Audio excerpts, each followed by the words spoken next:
Baik, selamat siang rekan-rekan aktivis perjuangan serikat buruh. Hari ini media YouTube KSBC kembali lagi melakukan podcast dan kita bertemu lagi dan berdialog dan wawancara dengan Ibu Eli Rosita Silaban, Presiden Konfederasi Serikat Buruh Seluruh Indonesia atau KSBC, dan kami junior-juniornya seperti biasa memanggil beliau ini biasa kalau di luar acara organisasi formal kakak supaya lebih dekat karena tidak ada, beliau ini memang sosok yang low profile, lebih senang kalau sedang misalkan dipanggil kakak supaya tidak ada sekat-sekat istilahnya tidak ada kekakuan.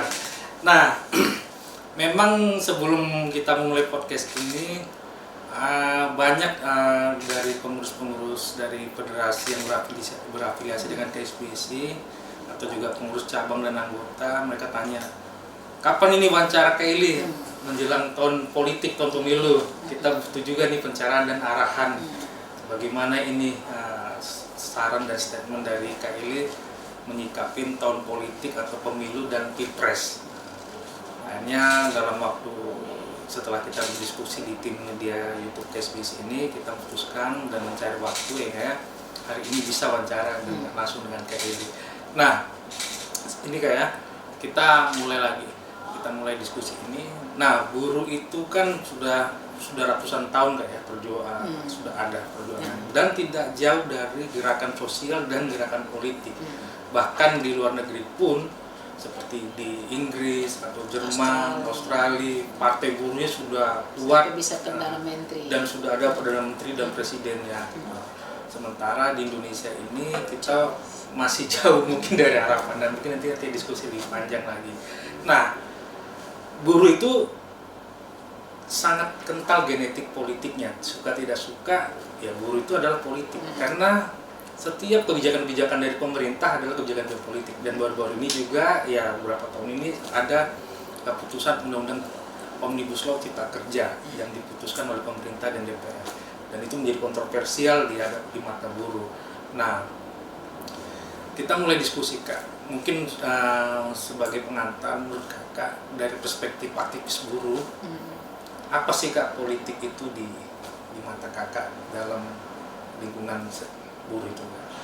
Iya, terima kasih ya. Sebenarnya ini kan bagi saya adalah tahun yang membingungkan juga untuk gerakan serikat buruh, dan juga sebenarnya kalau mau jujur adalah tahun penentu untuk melihat siapa kira-kira kandidat yang kuat yang memang melihat gerakan serikat buruh ini adalah gerakan sosial yang tidak bisa diabaikan, karena mereka ini adalah para pihak yang ikut membuat jalannya perekonomian negara dan juga harkat dan martabat itu melalui gerakan-gerakan serikat buruh sebagai kontrol sosial. Karena ketika tidak ada gerakan serikat buruh, kita tidak tahu kan banyak pelanggaran-pelanggaran dan juga perlindungan terhadap para pekerja atau buruh. Kalau kita lihat sekarang ini kan memang saya pribadi ya mengatakan bahwa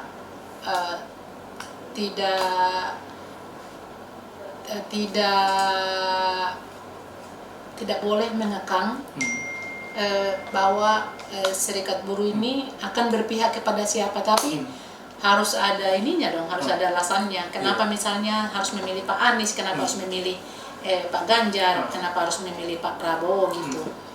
Yang saya salahkan adalah ketika gerakan serikat buruh mendukung aktor tertentu, tapi aktor-aktor yang didukung ini juga tidak ada sebuah janji yang konkret, berstatement yang clear di media apa langkah yang akan dilakukan ketika dia sudah terpilih nanti gitu. Jadi kalau tidak ada, sama saja kan, artinya ya sudah lebih kuat gerakan serikat buruh itu kita murni daripada mendukung, atau kita bisa mendukung dengan catatan bahwa salah satu kandidat ini adalah yang memang bisa bersama-sama dengan serikat buruh untuk bisa mempengaruhi kebijakan yang tidak harus pro buruh, tapi melihat buruh ini adalah sebuah gerakan yang memang harus diperhitungkan untuk perekonomian dan kesejahteraan bangsa gitu.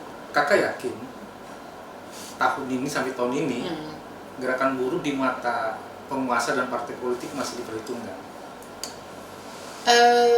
Dari gerakan kita yang sekarang fragmentasi ya, kan ada kan misalnya konfederasi A mendukung bapak ini, konfederasi B mendukung bapak ini, konfederasi ini mendukung ini. Ini kan dilihat jadi sebuah kelemahan ya. Jadi kalau kita misalnya kuat mendukung seorang kandidat itu, saya kira dengan tadi catatan itu bahwa ada alasan serikat buruh. Saya pun misalnya kalau diminta, makanya saya tidak pernah berstatement mendukung siapapun saat ini, karena apa alasan saya mendukung bapak yang bertiga?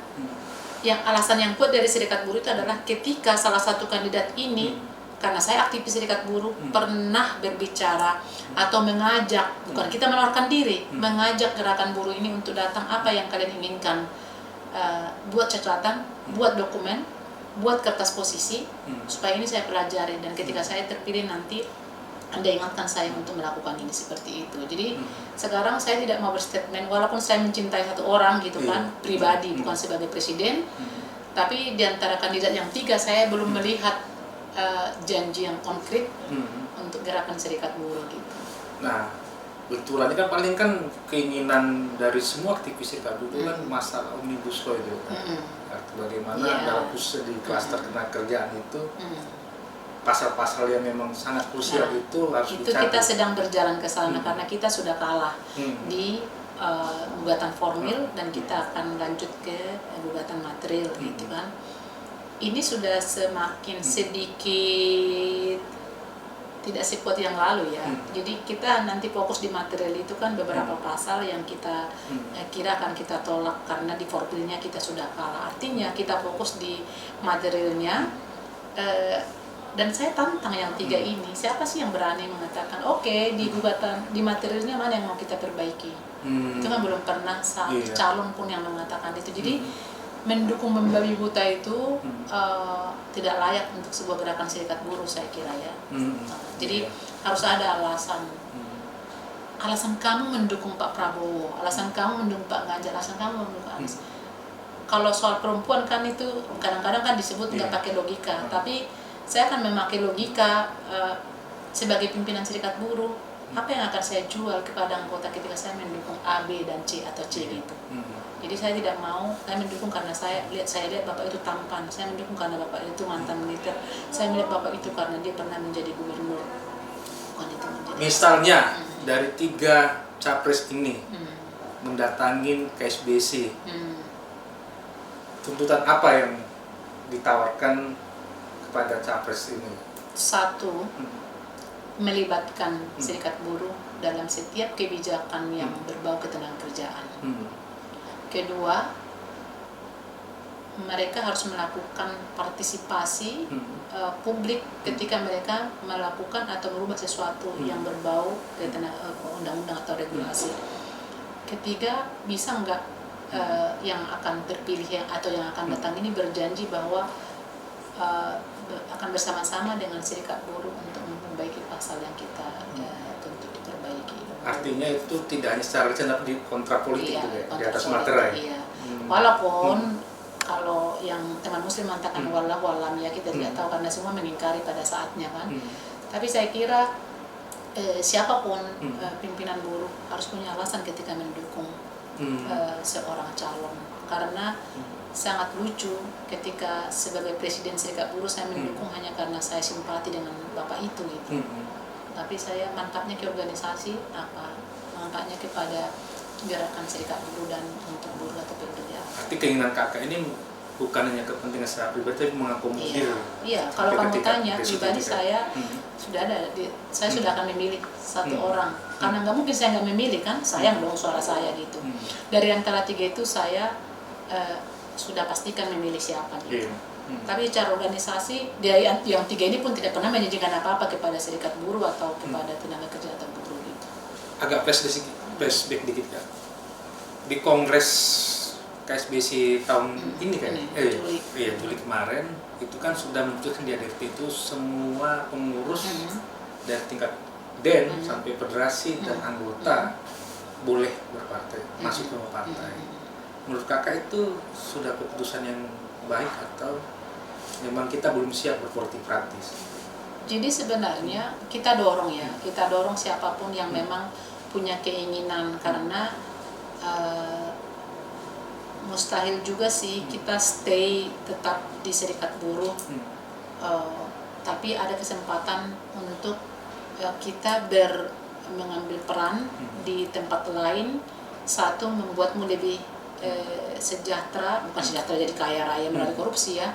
Satu juga melalui kamulah corongnya untuk menyuarakan, walaupun kita tahu kalau di parlemen itu kan itu diakomodir dari semua partai politik gitu. Jadi kalau menang misalnya sebuah partai itu tidak otomatis seperti yang kemarin kita tahu bahwa Demokrat dan PKS pun yang sudah work out untuk Omnibus Law kan tidak juga menjadi kemenangan bagi buruh gitu. At least 50+1 itu mendukung yang kita tuntut, baru kita merasa menang gitu. Jadi saya tidak tahu misalnya kita dorong sebenarnya kan karena itu hak ya, hak teman-teman yang memang punya keinginan untuk menjadi parlemen atau mungkin suatu saat jadi menteri melalui partai politik gitu. Tapi saya masih kurang yakin bahwa teman-teman yang akan duduk itu kansnya kuat untuk mempengaruhi kebijakan yang ada di parlemen. Karena di parlemen juga banyak kepentingan, iya. pertarungan. Banyak, iya. Nah ini Kak, kita kan belajar dari sejarah pengalaman 2019. KSBC sangat kental mendukung Pak Jokowi. Ya harapannya kita itu memang kalau periode pertama sih kalau kita lihat Jokowi ini sangat akrab ya, dekat dengan buruh ya. Tapi nggak tahu tiba-tiba periode kedua ini ibarat terkesan tanda petik menjauh istilahnya. Harusnya dia kan berutang budi dengan buruh istilah yang sudah berjuang habis-habisan membela dia, bahkan mengajak keluarganya memilih Jokowi. Tapi ketika Omnibus Law itu diwacanakan, terjadilah miskomunikasi. Saya juga lihat kakak coba menjumpai dengan beberapa perwakilan serikat buruh ke istana juga Jokowi. Ini loh pokok persoalannya. Tapi apa daya, nggak tahu kesannya menjadi jauh sebenarnya. Nah ini kan kita pasti kecewa dong KSBC dengan serikat buruh lainnya yang mendukung Jokowi itu. Ya merasa kita kena prank lah. Nah, kita ada trauma nggak sih Kak? Kalau misalnya nanti KSBC ada yang kita dukung, hari kita putuskan capres dan akhirnya menang, ya kita kan tentunya ada trauma. Jangan-jangan jadi tinggal janji pula nanti. Yang berjanji aja mengingkari, apalagi yang tidak memberikan janji apapun. Kalau sekarang kan tidak. Maksudnya saya sih pikir kenapa saya memang sampai saat ini tidak mau untuk itu, nggak tahu nanti setelah ya, karena warna saya kan harus ada dong sebagai aktivis itu. Nggak tahu nanti setelah saya usai memimpin, barangkali memang saya kan akan beralih dan tetap soal perjuangan untuk kesejahteraan atau hak buruh itu pasti akan melekat sampai kita berlalu dari dunia ini, karena sudah puluhan tahun saya di sini gitu. Jadi saya kembalikan kepada teman-teman pemilih kan, voter ya, mereka yang memilih itu bagaimana, apakah mereka misalnya trauma dengan itu. Artinya kalau kamu pernah trauma dengan yang sudah kamu pilih dan yang sudah pernah yang kamu buat dan kamu menangkan, misalnya kita punya andil untuk memenangkan gitu, harusnya kan belajar dari itu. Nah kalau mau ditelusuri sih siapa sih dari yang tiga sebenarnya yang kansnya lebih tinggi didukung serikat buruh kan sebenarnya tidak ada ya, karena background mereka juga tidak. Memang ada 2 mantan gubernur, ada 1 mantan masih menteri gitu kan. Yang saya melihat memang pada akhirnya buruh kulihat sudah tidak melihat itu lagi. Ya, maaf untuk mengatakan ini ya.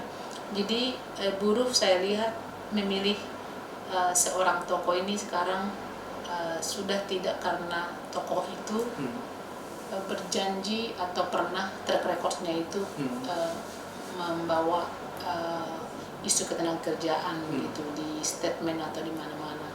Jadi ini adalah kecintaan yang membabi buta saya kira ya kawan-kawan. Jadi bukan berarti kita akan membenci teman-teman kita yang sudah memilih itu hak mereka gitu. Cuma saya belum pernah melihat atau ada statement dari mereka bertiga, dan itulah alasan serikat buruh memilih gitu. Saya juga tidak tahu teman-teman kita yang lain memilih si A, apakah memang mereka ada kontrak politik. Tapi seumpamanya yang bertiga ini pernah berstatement di media tentang isu-isu buruh sekarang, saya pun akan dengan berani mengatakan saya akan mendukung Anda. Gitu. Gitu. Atau terkesan lebih pragmatis Iya, demi kepentingan pribadi dan golongan kelompok mereka tertentu ya. Tapi kan kita punya alasan, karena Bapak itu ngomong begini loh, jadi itu dibandingin sekarang kan apa alasan saya mendukung misalnya, kan tidak ada gitu. Sosok itu kita hormati, kita kagumi, sebatas itu, tapi belum untuk saya menunggu itu deh sebenarnya, menunggu statement itu supaya ketika kita bawa gerbong juga nyaman gitu kan.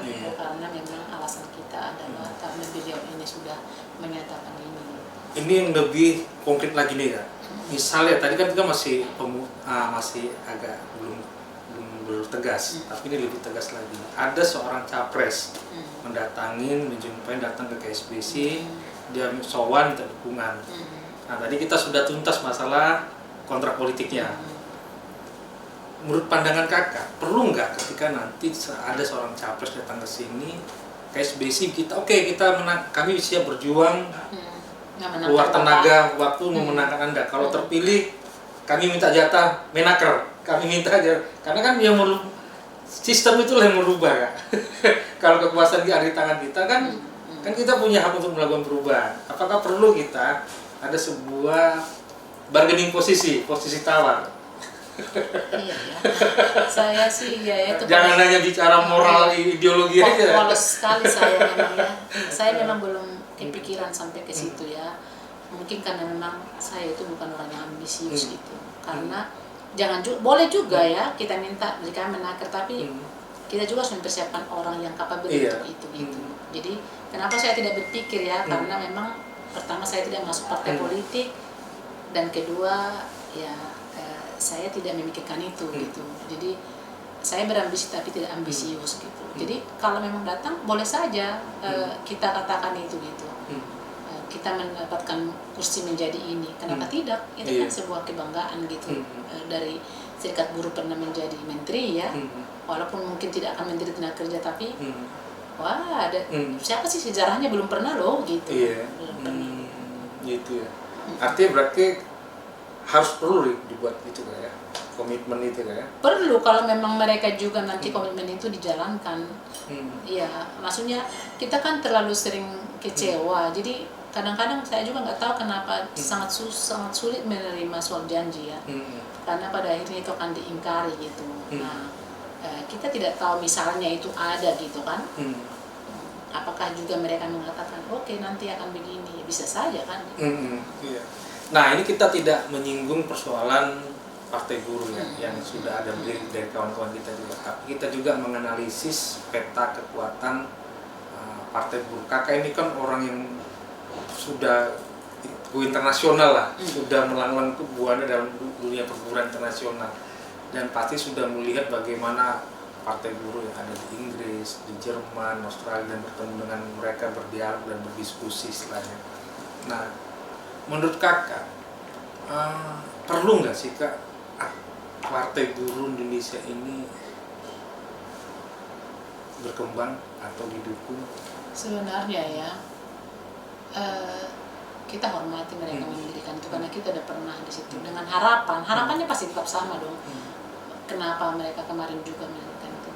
Karena hanya partai buruh ini hanya mereka yang berasal dari kalangan buruh inilah yang memang benar-benar mengetahui apa sebenarnya yang diinginkan buruh dan apa yang sekarang yang dialami mereka gitu kan. Nah, masalahnya kembali lagi ketika kita adalah kelompok yang kecil dan masuk parlemen, saya tidak yakin kelompok kecil ini bisa mempengaruhi undang-undang ketenagakerjaan itu gitu. Karena itu kan di parlemen kan sekarang koalisi-koalisi. Jadi makanya aku bilang kalau misalnya kenapa berhasil misalnya sekarang dari serikat buruhnya Presiden Lula di Brazil, Perdana Menteri Inggris itu pernah dari serikat buruh, Australia juga pernah seperti itu gitu. Karena apa? Gerakan serikat buruhnya itu masif dan mereka menyatu. walaupun yang tidak anggota serikat buruh, Iya. selama mereka pekerja, mereka mendukung itu. Nah, masalahnya di Indonesia, serikat buruhnya kan banyak sekali, tapi nyatanya kalau mau jujur, kita ini punya kepentingan masing-masing gitu. Jadi memang kepentingannya itu adalah untuk mensejahterakan anggota, memperjuangkan, mengadvokasi. Tapi ketika kita masuk ke dunia yang sedikit keluar dari gerakan serikat buruh, kita ini akan membuat jarak dengan teman-teman kita. Tidak ada dukungan sama sekali. Nah, sekarang coba kamu lihat. Bahkan untuk gerakan partai buruh yang sedang ada sekarang, kita tidak melihat bagaimana masifnya pekerja untuk mendukung itu gitu. Kenapa? Satu, dilihat bahwa selama ini barangkali gerakan serikat buruh ini tidak terlalu banyak membuahkan hal-hal positif. Masih dipandang tukang demo aja. Iya, misalnya pernah nggak merubah sesuatu. Memang kita berjuang loh, menaikkan upah, menolak ini segala macam. Tapi kan ada penilaian-penilaian sendiri. Kenapa gerakan serikat buruh ini tidak bersatu sih? Aksi aja pisah-pisah, isunya aja beda-beda. Nah, kalau ditonton yang punya kepentingan ini, para stakeholder misalnya, bagaimana mereka bisa menertawakan itu kan? Oh, ternyata si Anu gerakan sekarang, besok si Anu katanya. Bahkan misalnya kalau kita lihat ada teman kita gerakan serikat buruh nggak fokus lagi di isu perburuhan, sudah lari kemana-mana kan. Nah, akhirnya orang melihat kok Anda kemana angin berhembus, kok Anda ikut di situ gitu. Misalnya ada perang Rusia Ukraina, kita intervensi di situ, padahal nggak ada sebenarnya langsung itu masuk kayak gitu. Walaupun pemerintah mengatakan soal Omnibus Law itu juga respon kita untuk perang Rusia Ukraina. Lalu ada misalnya perang Israel Palestina, kita masuk di situ. Ada misalnya soal pekerja, kalau soal pekerja sih memang itu hak kita yang lain, tapi orang kan pada bingung akhirnya sebenarnya lu itu mau nyalakan apa sih gitu. Misalnya kalau aku udah lebih banyak bersuara tentang soal parlemen misalnya, soal berapa orang parlemen atau harus suku apa presiden, usia berapa gitu kan, apa sih hubungan serikat buruh dengan itu gitu loh deh. Itu jadi kita itu tidak fokus dan lari kemana-mana. Jadi sehingga itu melihat orang kalau menonton saya bicara kan, orang mengetahui kualitas saya dan tujuan saya itu sebenarnya kemana gitu. Jadi saya firm bahwa mengatakan saya setia di gerakan ini sampai selesai. Saya mungkin nanti selesai saya akan tetap menjadi konsultan di belakang serikat buruh, tetapi tetap menyuarakan itu karena serikat buruh ini harus membuat eksistensi mereka bisa diperhitungkan dengan tidak terpecah-pecah gitu. Karena kita nggak pernah melihat misalnya gerakan buruh itu turun semua bersamaan gitu, nggak kompak gitu. Pernah turun bersama gitu, tapi terkotak-kotak kan, yang satu bubar jam 3, yang lain nanti bakar-bakaran sampai jam 7. Dan kalau saya melihat partai serikat buruh yang mencoba sekarang mendekati calon calon dengan membawa gerbong itu tidak menjamin. Jadi sebenarnya harus ada konsolidasi di gerakan serikat buruh. Kita ini mau mendukung siapa sih, memenangkan siapa, dan kita tuntut lah. Jadi kalau misalnya aku mendukung Pak Prabowo, kamu mendukung Pak Ganjar, si Hendy mendukung Pak Anies, itu kan sudah menjadi nilai yang tidak berharga sama sekali kan. Terus tujuanmu mendukung dia siapa? Tujuan Andi, tujuan saya. Kalau tujuan kita sama-sama untuk ini, kenapa nggak bersama saja mendukung itu gitu loh deh. Atau menjadi ini catatan refleksi kakak, sebenarnya ideal nggak sih kak, atau dibutuhkan nggak sih kak partai buruh Indonesia ini?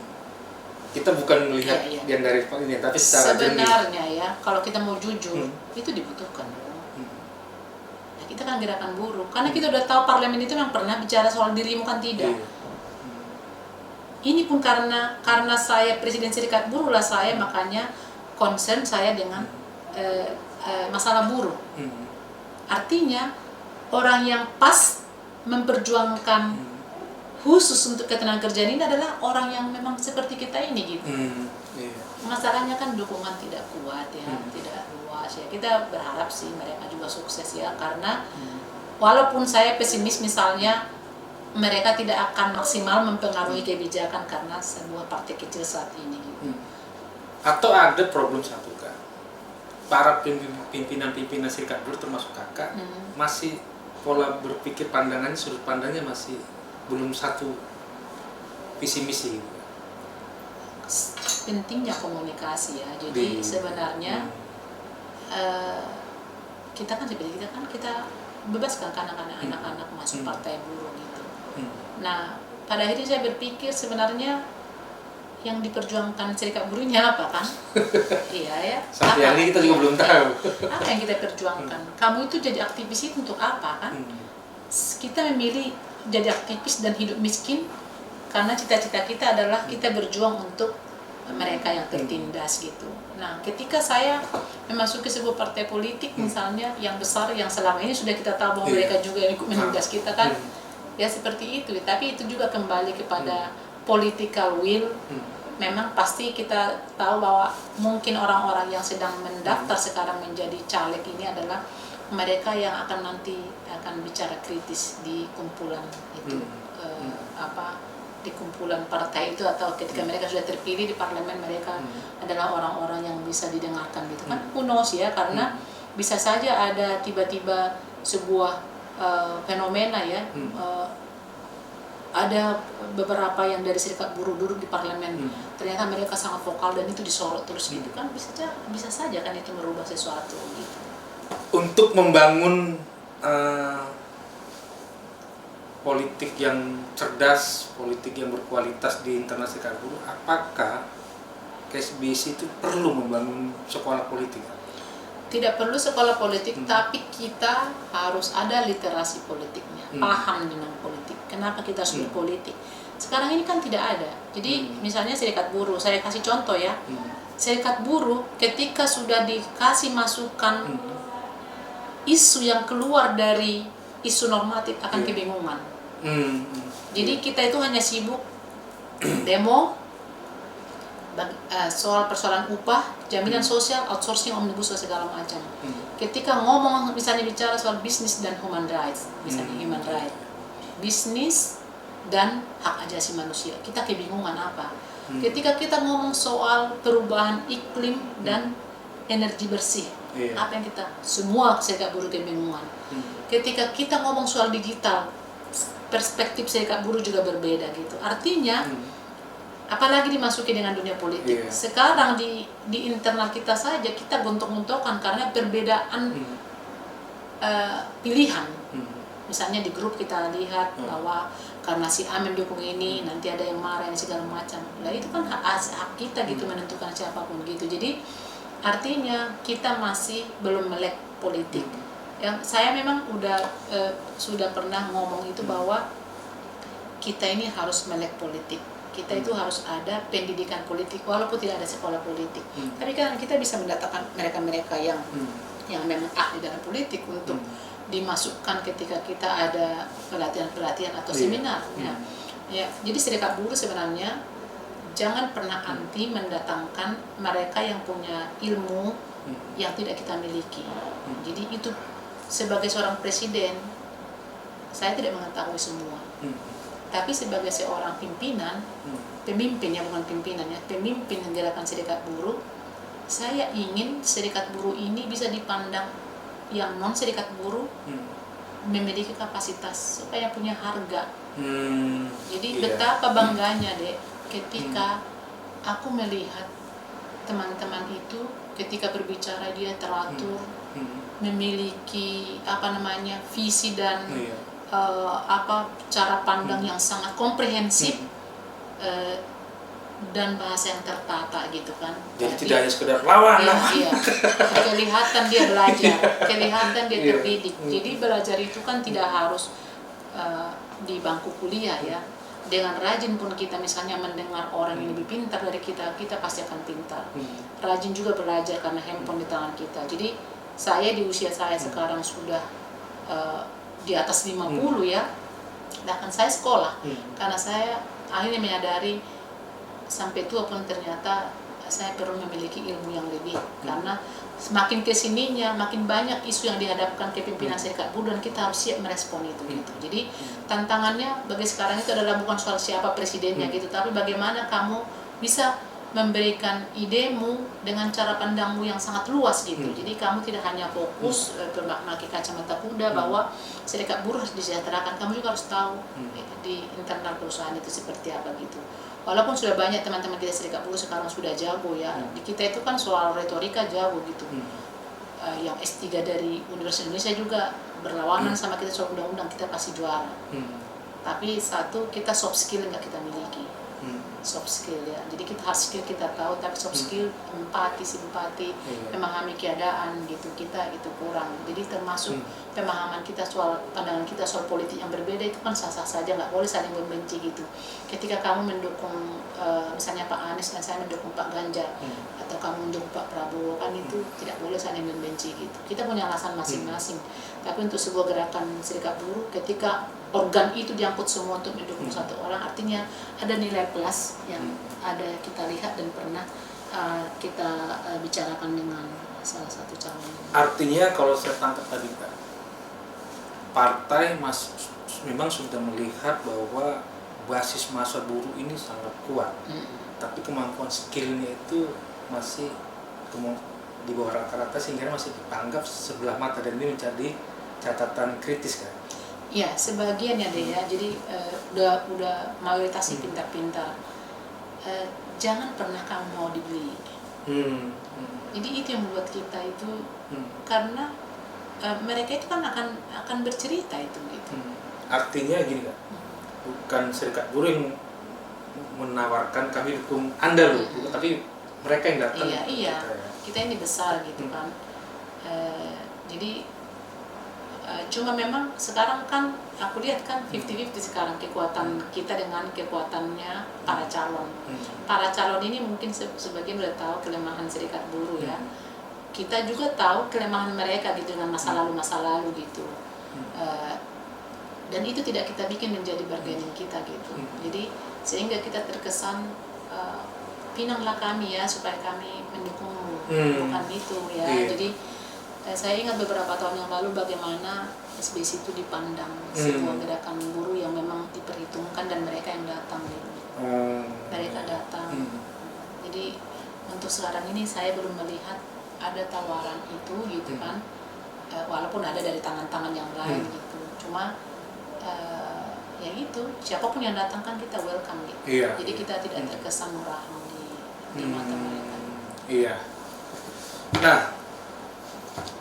tadi kakak mengatakan ini pesan juga kepada pengurus dan anggota yang di bawah.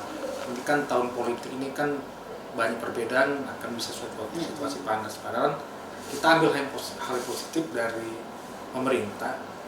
Jadikan pemilu, pileg dan pilpres ini adalah pesta demokrasi yang membawa kegembiraan. Menurut kakak bagaimana tanggapan kakak itu? Menyikapi ini kan mulai panas ini. Kita tidak mau mengulangi pilpres 2019 yang sangat tidak mengenakan itu. Iya. Kita sih hanya berharap jangan ada politik identitas ya, karena sebagai yang minoritas misalnya kan, siapapun yang minoritas kan ada rasa takut dan was-was dengan kenyamanannya gitu. Ya sebagai serikat buruh kan memang kita ini kan yang independen ya, dan kita selalu melepaskan sekat-sekat itu.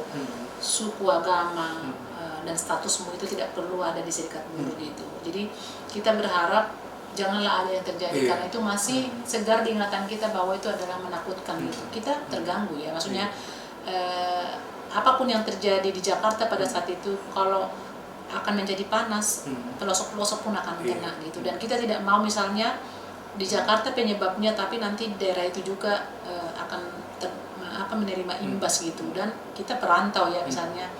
Nah di situ makanya serikat buruh juga harus lebih bijak gitu. Kamu mendukung mereka salah satu itu hakmu, tapi untuk sampai kamu ribut misalnya dan kita ikut di kelompok-kelompok yang sudah mulai merusak kenyamanan bernegara, kan itu nggak pantas sebagai serikat buruh seperti itu. Jadi mudah-mudahan teman-teman kita sudah pada dewasa, berbeda pilihan itu udah sah-sah saja gitu, kan toh tidak merugikan kamu gitu. Kalau aku memilih seseorang gitu, tidak boleh memaksakan. Kamu juga punya alasan kenapa kamu memilih salah satu calon gitu kan. Jadi teman-teman yang pemimpin yang sudah lebih dewasa lah, sudah lebih cerdas dan sudah lebih bagus memakai logikanya. Kamu dukung siapapun calonmu dengan alasanmu sendiri, tapi jangan membuat perbedaan itu menjadi permusuhan di antara kita gitu. Ingat tetap ya, kita itu aktivis ya, jadi fokuslah di situ. Perbedaan soal presiden, mau siapapun presiden kita tetap akan menjadi serikat buruh saat ini gitu. Dan aku melihat tidak akan ada perubahan yang signifikan, tidak. Mungkin upah minimum juga tidak akan naik 30% ketika pilihanmu itu akan menang gitu, tidak ada. Kalaupun nanti ada capres yang terpilih, tidak ada jaminan juga. Tidak ada. Dia, artinya buruh tetap berjuang lagi. Ya, dia seorang presiden itu barangkali dia juga akan memiliki waktu yang sangat panjang untuk membuat sebuah perubahan drastis. Tidak ada seorang presiden terpilih langsung berubah semua tatanan kenegaraan itu. Beras jadi murah tiba-tiba. What the hell, dari mana gitu kan? Lalu undang-undang ketenagakerjaan langsung enggak, itu prosesnya panjang gitu. Jadi kita hanya melihat misalnya mereka itu adalah orang yang memang welcome dengan serikat buruh gitu. Jadi supaya mengurangi demo-demo yang dilakukan serikat buruh ketika mereka sudah lebih mendengar kita gitu. Ini kan kenapa terjadi demo, karena memang kan tidak ada space yang dikasih ke kita untuk datang menyampaikan itu dengan baik-baik gitu. Ini Kak, ada pertanyaan yang harus Kakak jawab. Berapa bulan lalu itu aku tuh baca hasil survei, lembaga survei yang sudah diakui publik lah. Mereka merilis tingkat kepuasan publik terhadap pemerintahan, khususnya kepada Presiden Pak Jokowi. Dari pembangunan infrastruktur publik sangat bagus sekali. Dari kesehatan dan lainnya ya dibilang sangat bagus. Tapi dalam urusan ketenagakerjaan jeblok. Artinya ini kan Presiden Jokowi ini kan nggak lama lagi lah, tahun depan ya sudah berakhir. Nah, kita ini kan dari 2019 ribut terus, gaduh terus. Nah, penilaian Kakak, apa benar nggak hasil survei itu? Memang ya, sejak 2020 kan kita aksi terus ya, karena memang itu omnibus law, jadi kita fokus di situ gitu. Alasan yang lain memang pada saat yang bersamaan sih kita dihadapkan juga dengan COVID ya. Jadi ketika satu-satu mungkin nggak seberat ini deh. Satu-satu masalah global itu muncul nggak seperti ini parahnya. Masalahnya muncul omnibus law dan diikuti dengan COVID. Jadi praktis kita 2 tahun itu kita nggak bisa melakukan apa-apa. Bahkan kita ketakutan anggota kita akan kehilangan mata pencarian karena banyak perusahaan tutup gitu. Bayangkan dari zaman-zaman sebelumnya belum pernah ada kejadian seperti itu. Dulu soal undang-undang 13, soal undang-undang KPK segala macam, buruh fokus dengan itu. Jadi kita itu kemarin kan benar-benar desperate ya, putus asa karena melihat 2 isu besar itu harus kita jalankan bersama-sama dan harus kita atasi gitu. Jadi itu, dan memang ini baru pertama sekali omnibus law ini menyatukan 79 undang-undang menjadi satu gitu. Akhirnya ya karena kita memang buruh fokusnya untuk kesejahteraan, upah minimum, sektoral segala macam seperti kan, jadi akhirnya kita memang kenapa? Saya juga berpikir di zaman saya memimpin tiba-tiba dihadapkan dengan keadaan ini dan kita harus berjuang yang memang ekstra daripada pemimpin sebelumnya gitu. Dan memang saya tahu sendiri bahwa ini kan bukan keputusan presiden sendiri ya, atau kita kan dia punya dayang-dayang misalnya menteri-menteri parlemen gitu. Jadi saya tahu bahwa presiden itu tidak pernah mengatakan kita ada undang-undang ya satu ya. Parlemen itu membahas itu, lalu mereka meminta presiden untuk melakukan sebuah surat keputusan. Jadi tidak presiden sendiri yang melakukan itu gitu. Jadi maksudnya memang sah-sah saja kita menyoroti presiden karena mungkin selaku pemimpin tertinggi di negara dia bisa mengatakan jangan dulu lah ini, tapi tahu kita bahwa bagaimana sekarang oligarki ya deh. Nah, itu keputusan itu kan, pengambil keputusan itu adalah segelintir orang. Ya inilah yang terjadi gitu. Jadi memang kita akui ya, sampai ke luar negeri kemarin kita bertemu dengan partner kita dari Belgia. Dia bilang, Eli, aku dengar ya kalian sudah ada fast train sekarang, kereta cepat. Keren sekali Indonesia, walaupun pada akhirnya kita tahu bahwa kita memang pinjaman ya. Nah, lalu saya ketemu sama orang Malaysia, mereka kulihat negara mereka jauh lebih maju dari kita gitu kan. Ternyata penduduk mereka hanya 30 juta. Dan Iya. imigran itu paling banyak yang datang ke sana. Iya. Dan korupsinya ternyata tinggi. Tapi di Malaysia, tapi mereka tidak seribut Indonesia. Indonesia ini kan semua Iya. bebas karena di Indonesia ini hebatnya kita bisa bebas menuliskan apapun tentang pemerintah di asal jangan memaki-maki nama ya, membunuh gitu di media sosial, dan itu tidak akan jadi masalah. Tapi di Malaysia tidak boleh. Jadi mereka terkesan tertutup, walaupun sopir taksi yang saya temani itu mereka berharap hari itu semoga lah dia ganti karena korupsi sangat tinggi di negara kami, dan hutang kami itu luar biasa. Nah, kalau kita kan hanya memandang Indonesia, kita punya hutang ini segala macam, kita harus memang pergi atau mencoba mencari negara-negara lain itu seperti apa. Pada akhirnya aku di sisi lain aku berterima kasih deh, aku hidup di negara ini dengan segala kenyamanannya ya. Tapi untuk ketenagakerjaan memang ada beberapa hal yang harus kita sikapi, terutama soal pemakaian upah minimum itu yang menjadi dipakai untuk pekerja yang sudah belasan tahun gitu, itu yang tidak clear sampai saat ini ya. Jadi itu kan upah minimum misalnya kan hanya 12 tahun ke 12 bulan ke bawah, tapi setelah kamu juga sudah 3, 5, 4 tahun, 5 sampai 10 tahun bisa tetap kamu masuk upah minimum. Lalu kedua ya yang sektoral yang hilang itu gitu, so outsourcing segala macam gitu. Walaupun outsourcing kan sekarang udah kembali lagi ke Undang-Undang 13, tapi ada beberapa, saya tidak mengatakan undang-undang itu semua buruk ya, jaminan sosial kita udah bagus kok.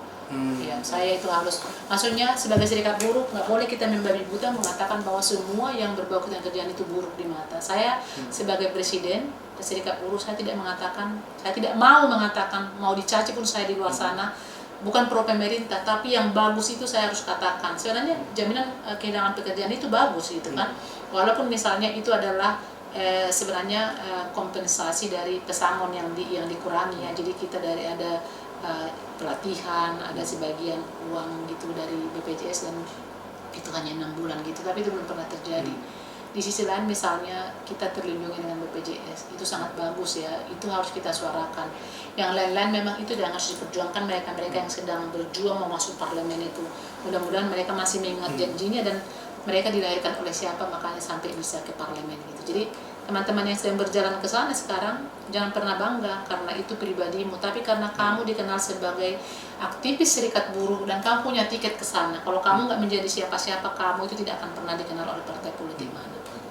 Artinya banyak pengamat-pengamat yang berseberangan sama Jokowi itu kan menganggap 5 tahun, hampir 5 tahun ini kebijakan Jokowi lebih dominan memihak pada investor oligarki, oligarki lah istilahnya. Terus kakak bilang, ya kesannya ada juga ke situ kan. Tapi tidak semua juga kebijakan Jokowi terhadap buruh ya diberangus. Ada juga yang memihak. Kebebasan berserikat kita itu luar biasa loh. Demokrasi jadi, masih. Saya lihat sekarang ya misalnya nih, di Filipina itu puluhan orang yang ditembak mati. Pimpinan serikat buruh, Kamboja di penjara segala macam. Di Amerika Latin, tiap hari ada pembunuhan serikat buruh. Apa saya nggak harus mensyukuri itu deh? Saya mensyukuri tak satu pemimpin buruh pernah ditembak di sini sekarang ini. Enggak. Dulu ada penculikan di 98 dan kita tahu siapa pelakunya misalnya gitu. Tapi sejak itu tidak ada, sejak Marsina saya nggak tahu, bisa dikoreksi, belum pernah menemukan ada pimpinan buruh yang ditembak mati. Itu kebebasan berserikat. Walaupun di internal company sekarang kan perusahaan itu ada penghalang-halangan berserikat gitu kan. Lalu kedua memang kita soal kontrak itu kan kita soroti, gara-gara kontrak lah makanya mereka nggak mau bergabung sama kita, sehingga serikat buruh ini susah mendapatkan penambahan jumlah anggota gitu. Kita akan makin melemah walaupun teman-teman masih berjuang merekrut mereka untuk menjadi anggota gitu. Jadi kita KSBC ya kan menyorotinya tidak semua kita yang di undang-undang Ciker itu kita tolak. Ada pasal-pasal misalnya soal itunya sektoral hilang. Pesangon, lalu upah minimum, lalu jam kerja yang panjang. Bahkan mohon maaf soal menyoroti soal tenaga kerja Cina, nggak boleh juga kita membenci seluruh Cina yang ada di Indonesia. Kita lihat parsial dong, hanya di Morowali, oke, itu mungkin benar terjadi lebih banyak mereka. Tapi di tempat lain, pengusaha Cina kan banyak yang bekerjakan kita gitu. Keluarga kita yang makan dari sana itu harus kita musuhi. Nah, tugas serikat buruh adalah bagaimana kamu bisa meningkatkan bargaining posisimu. Misalnya kita sebut contoh, saya akan mengatakan, kemarin saya bertemu dengan pimpinan dari Parkland World Indonesia. Bagaimana PKB mereka itu di luar Omnibus Law loh. Nah, apakah kita akan menyalahkan presiden untuk itu? Kan tidak. Artinya kapasitas kamu untuk bisa menegosiasikan dan punya bargain untuk perusahaanmu diukur juga dengan bisa menghasilkan sebuah kebaikan untuk anggotamu yang ada di sana. Jadi gitu. Tetap juga mengkritisi, menolak itu kita akan lakukan karena kita sudah tahu data dan faktanya. Tapi selama kamu berada di Indonesia dan selama kamu masih menginginkan kamu mendapatkan nilai atau makan keluargamu dari situ, coba kamu perbaiki dengan kapasitas yang kamu miliki gitu. Undang-undang saya kira Omnibus Law di apa namanya, kalah atau menang itu, saya juga tidak melihat otomatis buruh akan sejahtera dengan itu. Yang ada itu adalah Omnibus Law ini memang membuat blok terhadap kebebasan berserikat, maksudnya keinginan untuk bergabung dengan serikat buruh karena kontrak-kontrak mereka sangat singkat. Dari 3 capres ini, kalau mereka terpilih, ada jaminan nggak melanjutkan kebebasan demokrasi dan hak berserikat itu? Saya khawatir ya, apalagi sekarang ini kan terkesan oligarki itu kan memberangus semua ini. Soalnya gini deh. Apakah ada jaminan? Sekarang karena kita nggak tahu situasi politik ke depan. November ini akan ada sidang governing body. Dan sekarang semua negara yang ada anggota governing body-nya di situ akan bersidang. Apakah hak demonstrasi, hak apa itu namanya deh? Hak menyatakan pendapat. Iya, hak berdemo itu strike bisa masuk dengan kebebasan berserikat. Sekarang itu mau dipisah. Artinya kalau hak untuk berdemonstrasi itu dipisah dengan kebebasan berserikat, kita tidak akan bisa lagi bebas berdemonstrasi. Dan kamu sudah tahu memilih calon kamu siapa yang kira-kira yang masih membiarkan kamu untuk berdemo. Jadi kalau pada buruh sudah pasti tahu dong calonnya, sepertinya bapak ini yang masih mengakomodir bahwa buruh itu bisa berdemo. Kita bisa lihat sekarang.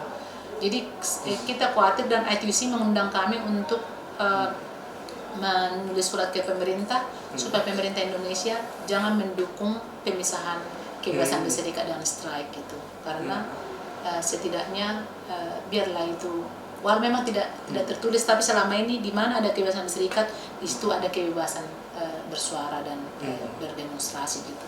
Jadi saya ada khawatir sedikit sih. Mudah-mudahan si bapak itu kita doakan aja kalau beliau memilih terpilih ya. Jadi kita dibebaskan lagi seperti sekarang ini gitu. Jangan memakai kekuatan-kekuatan yang lain gitu, memblokade pakai polisi dan militer gitu, karena hubungan kita sebenarnya sudah sangat baik dengan polisi ya sekarang ya.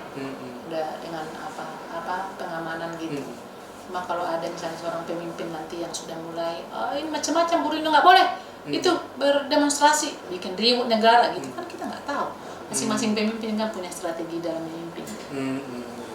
Poin-poin terakhir nih Kak, yang harus Kakak sampaikan kepada kawan-kawan. Bisa nggak Kakak menilai nanti 5 tahun Jokowi ini berkuasa, berapa persen dia memihak pada buruh Kak? Dibandingkan kepentingan para pemilik modal. Sebenarnya ya, buruh yang membangun infrastruktur kan. Jadi maksudnya saya mencoba secara inilah luas memandangnya gitu. Memang serikat buruh yang memahami hak ya soal undang-undang kerjaan sensitif ya. Karena kita bergabung, kita tahu gitu. Kalau misalnya kita lihat, oke lah, Omnibus Law kita tolak, artinya tidak berpihak kepada itu kan udah 4 tahun gitu ya. Nah, tapi di sisi lain, seumpamanya kamu tanya bahwa saya ini bukan serikat buruh sekarang, saya akan melihat bahwa ini positif soal membangun infrastruktur berapa tahun itu kan membuat orang lain juga makan. Dan itu juga buruh. Jadi jangan misalnya serikat buruh memandang bahwa buruh yang kamu perjuangkan itu hanya anggotamu gitu. Mungkin ipar kita ya, yang jualan di sepanjang jalan itu, yang sopir, yang ngantarin batu bata, yang segala macam itu kan buruh gitu. Itu artinya memberikan mereka juga makan gitu. Jadi kalau dari serikat buruh, undang-undangnya memang tidak pro ke kita gitu. Tapi kalau melihat secara gamblang, ya artinya memang presiden juga kan membuat hal positif kepada masyarakat gitu. Soal ada ketidaksetujuan, ada kebencian dengan pemimpin itu kan mayoritas tidak ada orang yang tidak ada seorang pemerintah yang didukung masyarakatnya kecuali Korea Utara, karena kalau kamu tidak tersenyum nanti putaran aja kamu udah mati gitu kan. Di negara kita kan tidak begitu. Jadi presiden kita untungnya orang yang tidak memaksa harus senyum sama dia. Dan kita masih bisa mengkritisi dia, yang penting jangan menyebut namanya gitu. Tapi kalau kita lakukan di negara lain kan gitu ya kita tidak bisa. Jadi saya mencoba mengatakan undang-undang memang tidak pro ke buruh ya. Dan mudah-mudahan tidak ada lagi yang persoalan-persoalan seperti itu di periode mendatang, sudah akan lebih baik gitu. Intinya serikat buruh untuk didengar itu adalah bersatu dan memiliki kekuatan anggota. Oke. Mungkin kalau nggak dibatasin waktu, kita pengen banyak lagi yang pengen kita pertanyakan, tapi berhubung waktu yang harus terbatas, ya kita bertanya ke Kak Eli dengan singkat padat, dan semoga para kawan-kawan aktivis serikat buruh ini mampu mencerna dan mendapatkan ilmu pencerahan dari Kak Eli. Dan hasil diskusi podcast ini sebenarnya sangat bagus ya. Tadi ada satu pesan yang saya dapatkan adalah menjadi seorang aktivis buruh itu jangan hanya terbatas pada isu-isu normatif, tapi harus memandang luas persoalan itu. Karena itu juga akan berdampak secara tidak langsung kepada kehidupan kita sebagai aktivis buruh dan terhadap pekerja itu. Baik, terima kasih kepada Kak Eli. Kami sampaikan ucapan terima kasih dari tim media YouTube SBC, dan kami ucapkan hidup buruh. Hidup buruh.